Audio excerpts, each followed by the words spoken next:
Praise the Lord everyone. सबको जय मसीह की मैं विश्वास करती हूँ आप सभी ब्लेस्ड होंगे और खुदावन का रूह आज आपको टच करेगा और ये वचन आप लोगों के जीवनों में, आपकी ज़िंदगियों में बोया जाएगा और 1000 गुना फल लेके आएगा।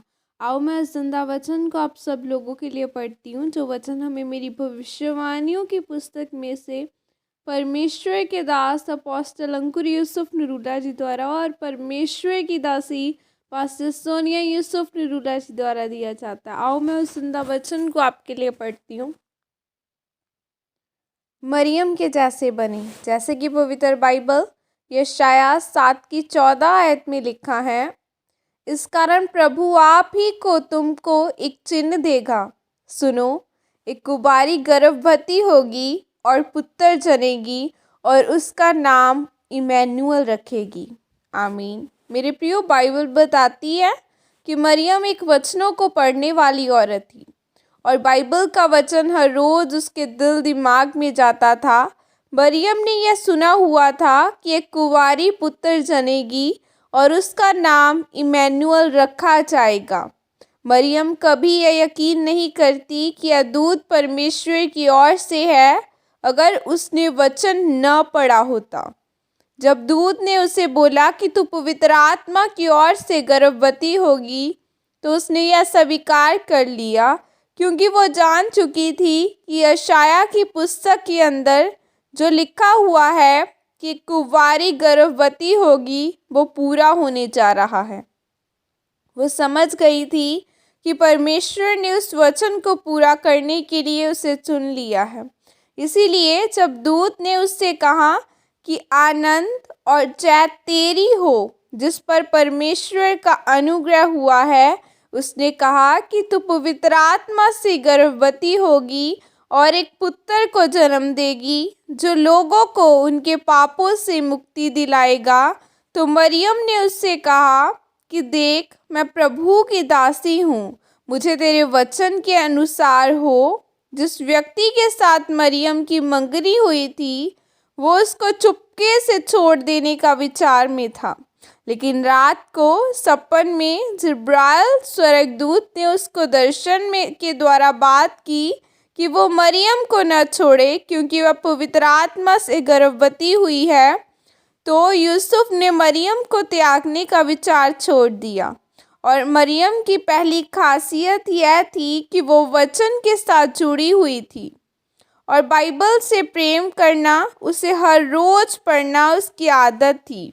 इसीलिए जब दूत ने कहा कि मरियम तू गर्भवती होगी, तो वो यह जान चुकी थी कि बाइबल में जिस कुंवारी के बारे में लिखा है वो मैं ही हूँ और परमेश्वर की आपके जीवन के लिए क्या योजना है, ये आप कभी भी नहीं समझ सकते अगर आप वचन को पढ़ने वाले व्यक्ति नहीं हो और अगर आप प्रार्थना करने वाले नहीं हो, क्योंकि इस दुनिया में कुछ भी अपने आप नहीं होता। अगर आपको चमत्कार लेना है तो उसके लिए भी आपको काम करना पड़ता है, परमेश्वर से पूछना पड़ता है कि हम किस तरह से काम करें, क्योंकि परमेश्वर हमारा कोई कर्जदार नहीं है। वो जब भी किसी के जीवन में काम करता है, अपनी महिमा को दिखाने के लिए करता है और अपने नाम को ऊंचा करने के लिए करता है।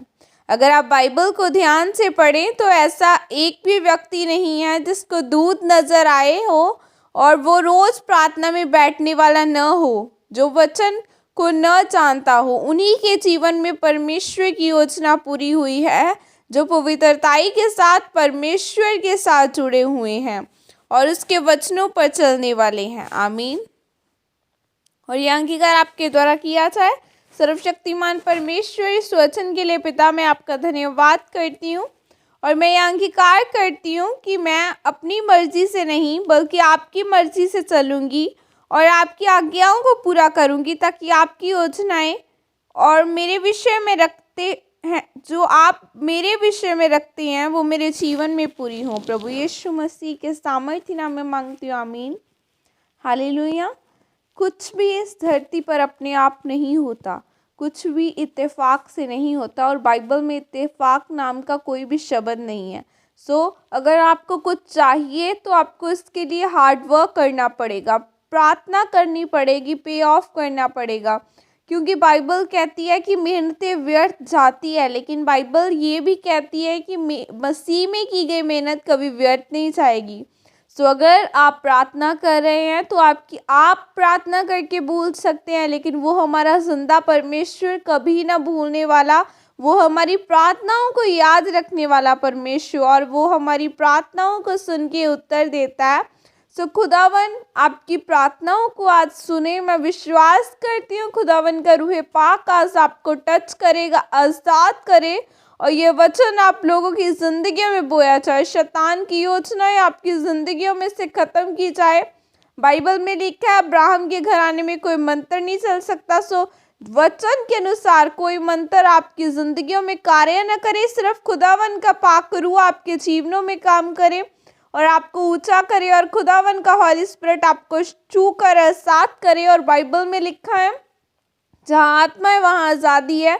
सो आप आत्मा के द्वारा आज़ाद किए जाएं। आपके घराने जितने लोग खुदावन में नहीं है, जितने लोग प्रभु से दूर है, आपके घराने में यीशु मसीह के जिंदा नाम के द्वारा वो लोग बदले, वो परमेश्वर तेरे पवित्र नाम में बदले। उनके फ्रेंड सर्कल ऐसे बने जो पवित्र लोग हों। खुदावना आज मैं प्रार्थना करती हूँ हर एक अच्छा व्यक्ति जो फ्रूटफुल है, जो इनकी लाइफ में होना चाहिए, वो इनकी ज़िंदगियों में रहे, और हर एक अनफ्रूटफुल व्यक्ति सब्ट्रैक्ट किया जाए इनकी लाइफ से। खुदावना मैं तेरे हाथों में सब लोगों को सौंपती हूँ प्रभु यीशु मसीह के सामर्थ्य नाम में मांगती हूँ, आमीन। God bless you all. खुदा आपको टच करे और सचमुच खुदावन की ग्रेस आपको छुए, ये वचन आपकी ज़िंदगी में फल लेके। God bless you. Praise the Lord. जय मसीह।